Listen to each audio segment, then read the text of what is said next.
Today, a review I've been working on for quite some time and that I've been wanting to do because I think it's an important one, both from a perspective of the fan of great singing, but also those singers out there. I think it will be an invaluable listen for this particular album, which I've had for some time. One of the great singers of all time, in my opinion, and one of my favorites is Sarah Vaughan, and that's who we're going to talk about today because I listen to a lot of modern jazz records, a lot of singers, whether it's jazz or pop music or what have you, country, and there are a lot of very talented singers that have good voices, great vocal ranges.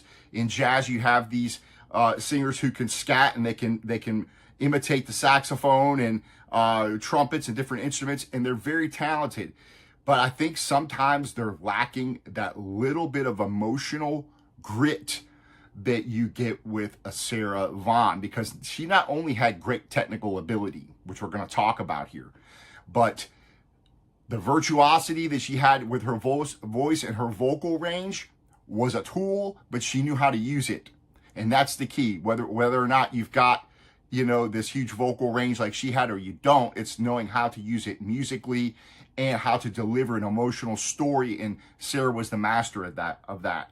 This album here that I'm going to review today, I recommend everybody go out and get, whether you get the first run, which was a numbered edition, or the second run, which is a non-numbered edition. Makes no difference. Just get it.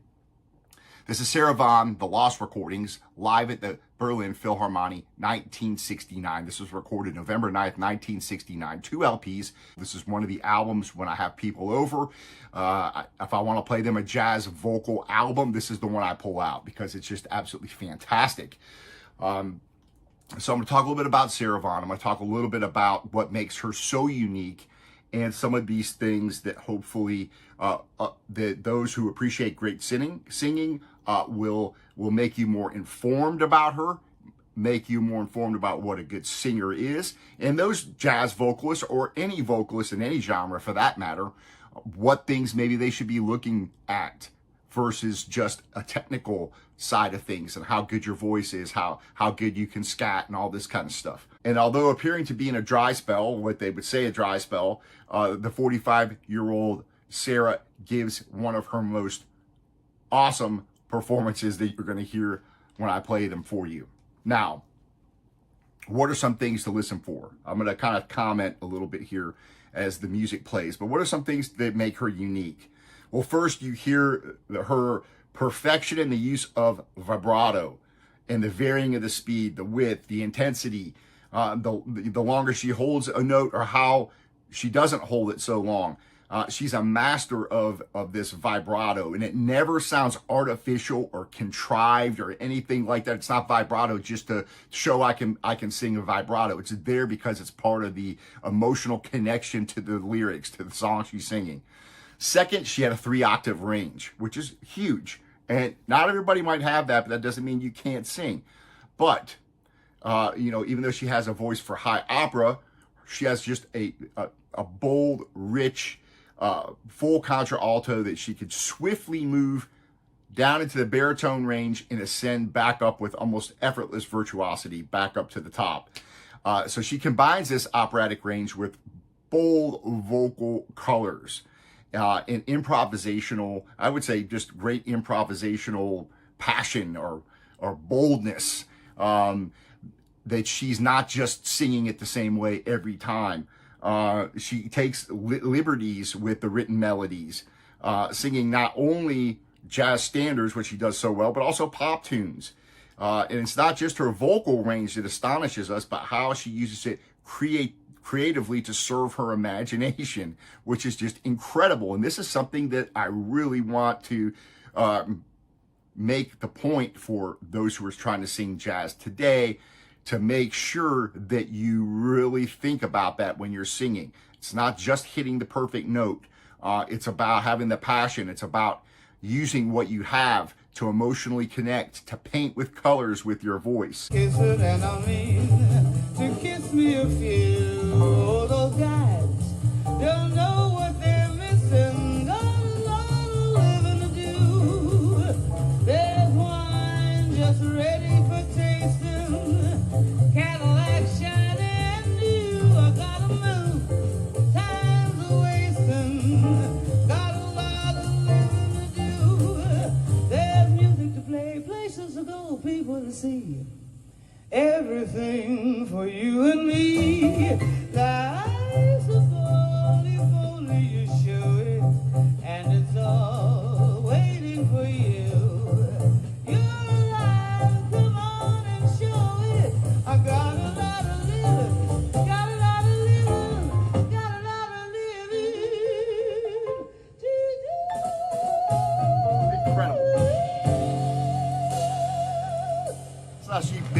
song, how she goes from the lower range and works her way up.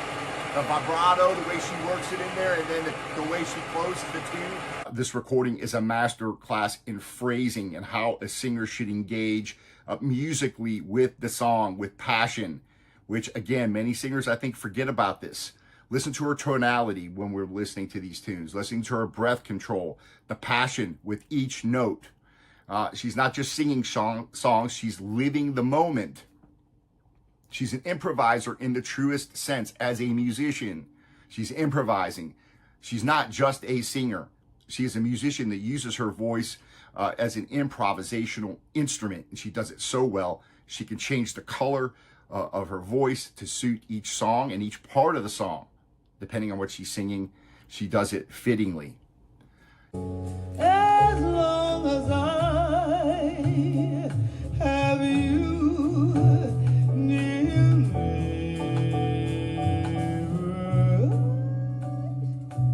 all the stars that shine, dark is the night. I know this love of mine will never die, and I love you, Just the color she paints with, the emphasis she puts in certain and I places. love him, and I love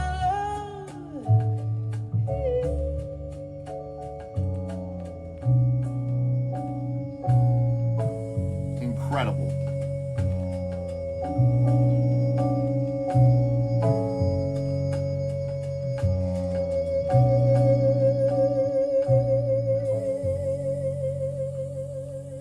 Incredible chord.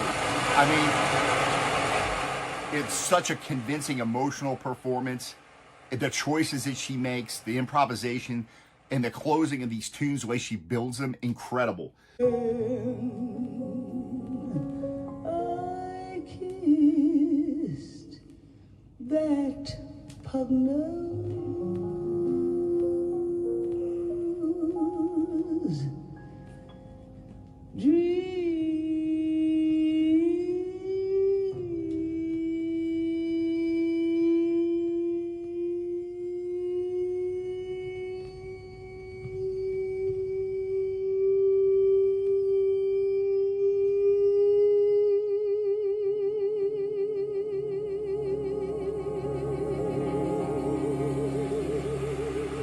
Breathtaking. How many singers you hear do that? I mean, incredible. And it's so musical. It's not perfect. It's in a sense that everything is right on, but it's right on for what the feeling of the song is. Incredible. yeah. Sort of phrasing.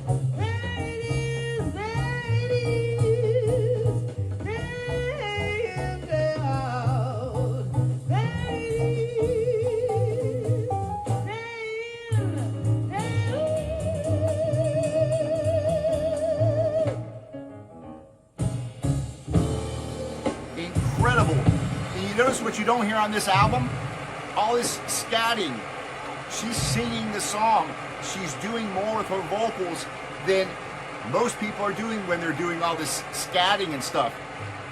This is really, again, the benchmark for a vocalist. Listen to Sarah Vaughan. Get this album. Sarah Vaughan, The Lost Recordings, live at the Berlin Philharmonic, 1969. This is where it's at. This is the end, man, as they used to say. Awesome album. Again, on the Lost Recordings label, you're going to hear incredible, passionate singing that, again, all singers, no matter what genre you sing, listen to this. Whether it's you're a male vocalist or a female vocalist, just listen to what she's doing and think about how you can do something creative, something a little bit different with your vocals.